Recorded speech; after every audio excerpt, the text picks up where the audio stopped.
भक्तों जन आज आप सुने श्री राम जी की चैता।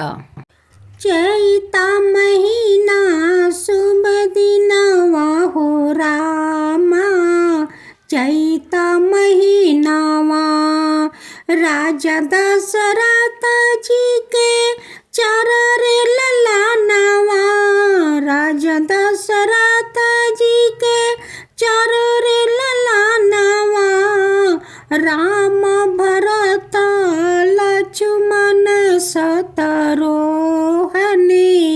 राम भरत लक्ष्मण शत्रुघ्न। चैता महीनावा, चैता महीना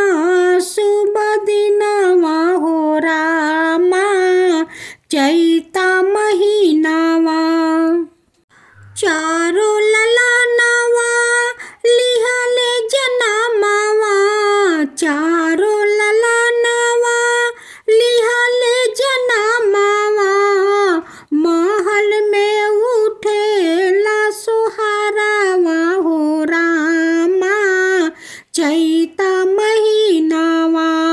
महल में उठेला सुहारावा हो रामा, चैता महीनावा। चैता महीना शुभ दिनवा हो रामा, चैता महीनावा। एक दिन के काई के राज पर पड़ला नजरिया, एक दिन के काई के राज पर पड़ला नजरिया, मंगले ली दशरथ जी से राजवा हो रामा, चैता महीनावा मांग ले ली दशरथ जी से राजवा हो रामा, चैता महीनावा। चैता महीना शुभ दिनवा हो रामा, चैता महीनावा। नाना जी के महल से लौटा से भारत ललानावा, नाना जी के महल से लौटा से भारत ललानावा, अपना महला देख सनाटावा हो रामा, चैता महीनावा।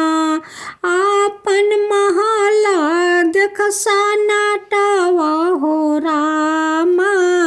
चैता महीनावा। के कैसे पूछलन भारत ललानावा, के कैसे पूछलन भारत ललानावा, काहे के पेनलू कालिका परवा हो रामा, काहे के पेनालू। केकई कहती है कि बेटा राम को 12 बरस का वनवास हो गया और सारे राजपाट तेरे पिता तेरे नाम कर दिया और राम का शोक में तेरा पिता मर गया।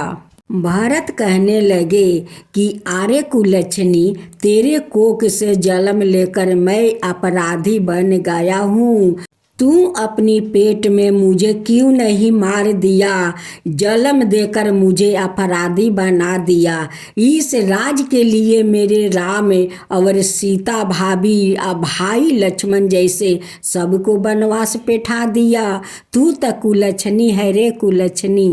काहे पे निकाली का परवा हो रामा, चैता महीनावा। काहे पे निकाली का परवा हो रामा, चैता महीनावा। तोहर पिता बेटा भैलन सरक बासी, तोहर पिता बेटा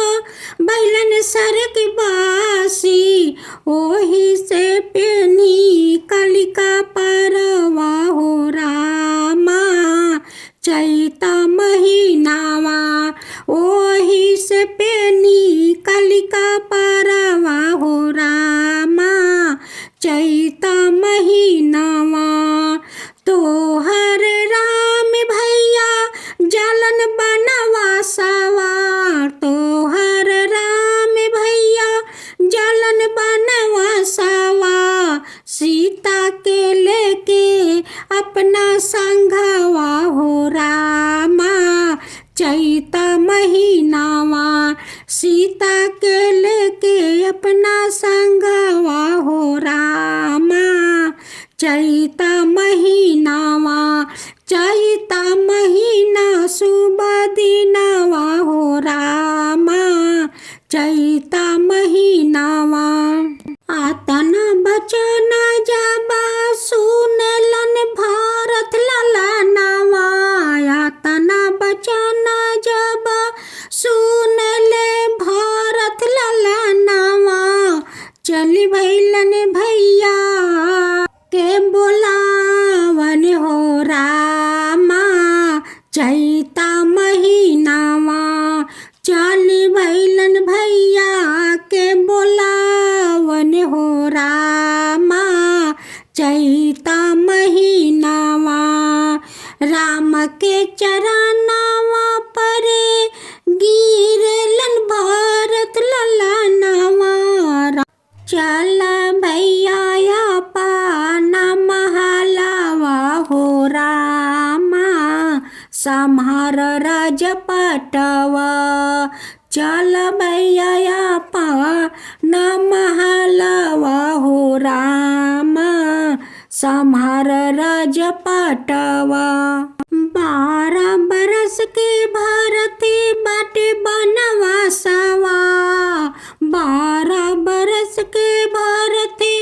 बाटे बनवासवा भारत उठावे लन खरउआ हो रामा आपन सिरावा भारत उठावे ले खरउआ हो रामा आपन सिरावा ले के आवस महलावा हो रामा सिर पर खरउआ ले के आवस महलावा हो रामा सिर पर खरउआ दई देलन रामा के सिंहासन हो रामा चैता महीनावा पलुका के रखा लन सिंहासन हो रामा चैता महीनावा चैता महीनावा हो चैता महीनावा चैता महीना शुभ दिनवा हो रामा चैता महीनावा राम के पालू का सिंहासन बैठवाला न करलन दिन रात पूजावा हो रामा भैया के पलुकावा करलन दिन रात पूजावा हो रामा भैया के पलुकावा सुती उठी करेलन मिनतिया हो रामा भैया के पलुकावा। अब सुने दूसरा भजन। राजा दशरथ जी के बारी लारी दुलारी बेटी सीता बारी हो बेटी सीता बारी हो चारों बहिनिया मिली चलली सारे जुग के घटवाया साननवा करे हो आसाननवा करे हो सर जुग के घाटावा पर लंबी पोछी वाला बनरा हो